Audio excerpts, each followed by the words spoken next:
We have just picked up our passport. These are available right in the park entrance. They are complimentary. They have all of the menus in for all the different booths and where they are located. Now it's time to go in and start Flower and Garden Festival. So at Flower and Garden Festival, they have a butterfly garden.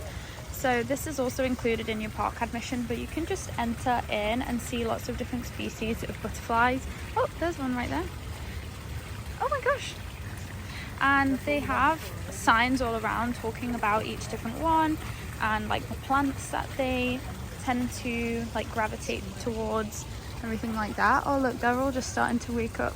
So this is a great activity to do during Flower and Garden Festival, and especially if you're traveling with young kids, they'd definitely be excited to be in here. So we also have here the butterflies in their cocoons ready to eventually grow their wings and fly. So it's really cool that you can see them like this.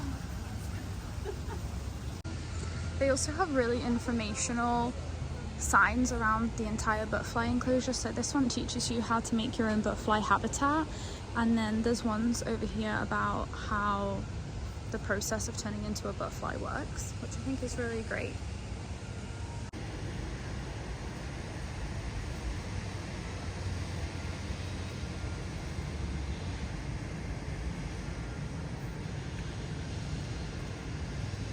They also have this butterfly made out of succulents, which I think is absolutely incredible. Figment topiary in the new area of Epcot that recently opened. Mickey and Minnie here. Mickey's holding flowers. So cute. This is the full topiary, so it has Chip and Dale, Pluto, and Mickey and Minnie. So just on the entrance into the World Showcase, they have this Blossoms of Fragrance presented by Scentsy, and it's actually a scented garden, so you can go ahead around the little garden and use all 5 senses. Scent is most strongly connected to memory, it says, but then it tells you what you should be smelling for. And the Encanto topiary that was at the park entrance last year is just here in the World Showcase. Got the Bambi topiary over here. And in the UK we have Tigger, Eeyore, Piglet, and then over here we have Pooh. 1 second. So this is an Impossible chicken fried steak with a biscuit and Impossible gravy. So this is a look at some of the merchandise for this year's Flower and Garden Festival. So a lot of it is Orange Bird themed. He is the mascot for this festival. So very cute. This is my favorite, I think, so far. So this is the avocado toast from Brunch Cart. This is honestly one of my favorite festival items every single year, so definitely a must try if you're going to be visiting Flower and Garden Festival this year.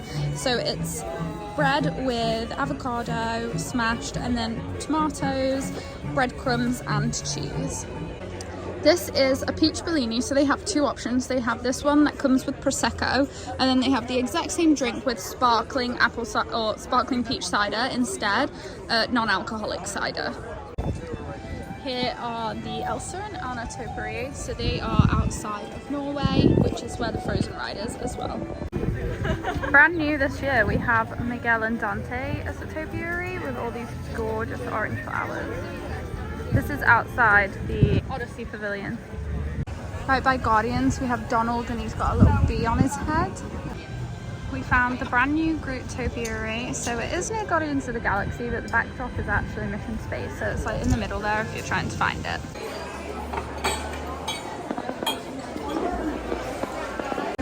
These are this year's Orange Bird ears. They're like a leather with this textured orange bird in the middle, and right now they have a limit on them for 2 per guest.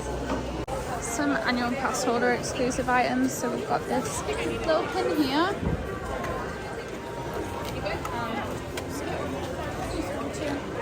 This is the annual pass holder t-shirt for this year.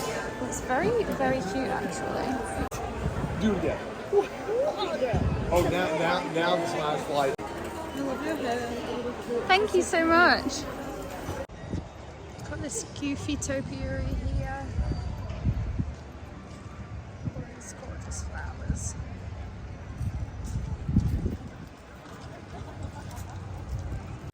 This is actually an impossible Jamaican beef empanada, and it's covered in a sweet chili sauce. This is the beignet from France. It's actually got inside vanilla and caramel cream, and then the top is like a creme brulee where they flame it. It looks absolutely delicious. It's also huge, such a big portion. Kingdom, London, and indeed Tom's Coffee House, it was shortly renamed Twinings of London Tea Shop. This same very shop can be seen in London to this day, and you can visit it if you so wish. Now, Twinings are also proud recipients of the Royal Warrant of the United Kingdom, which is given to brands in the United Kingdom that offer quality goods and services to the royal household on a regular basis. Currently, Twinings have the Royal Warrant from the Queen and are officially trying to get the Royal Warrant from the King, which is in the process right now. Now, as previously mentioned, Twinings have over 500 different blends of tea, and these are distributed among 115 different countries around the world. These 500 different blends are crafted by 9 master blenders of Twinings. These master blenders have between 15 and 25 years of experience and can taste up to about 700 cups of tea per day. About 100 less than me. So, who here drinks tea on a regular basis?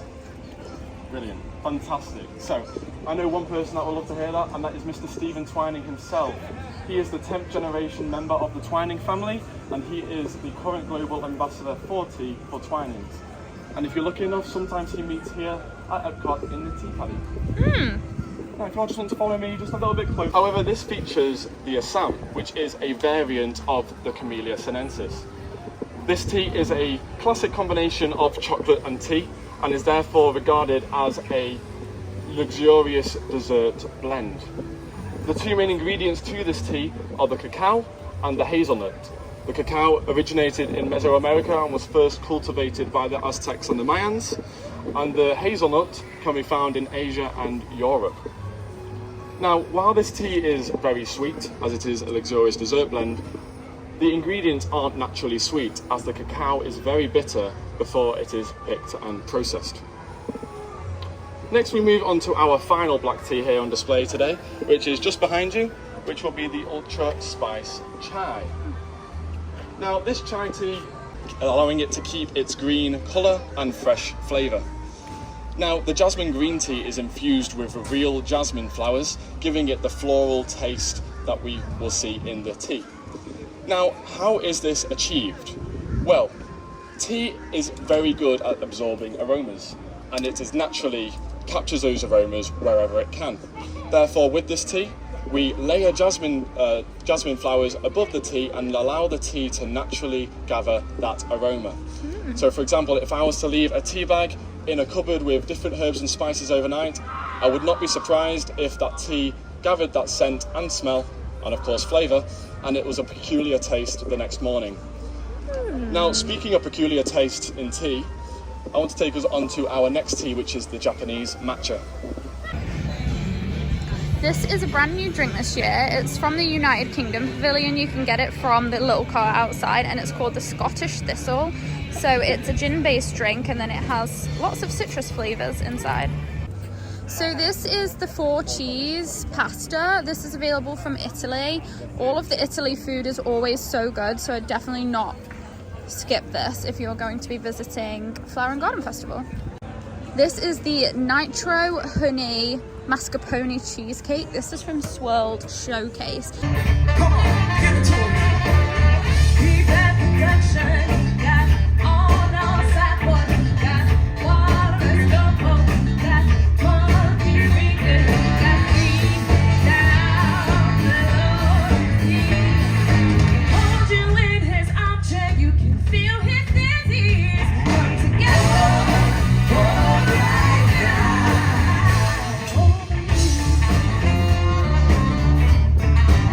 All right, Caesar. That's my friend. Come on, man, sing to him. He rolled the coaster, he got early warning, he got muddy water, he won mojo filter. He said, 1 and 1, hey, 1 is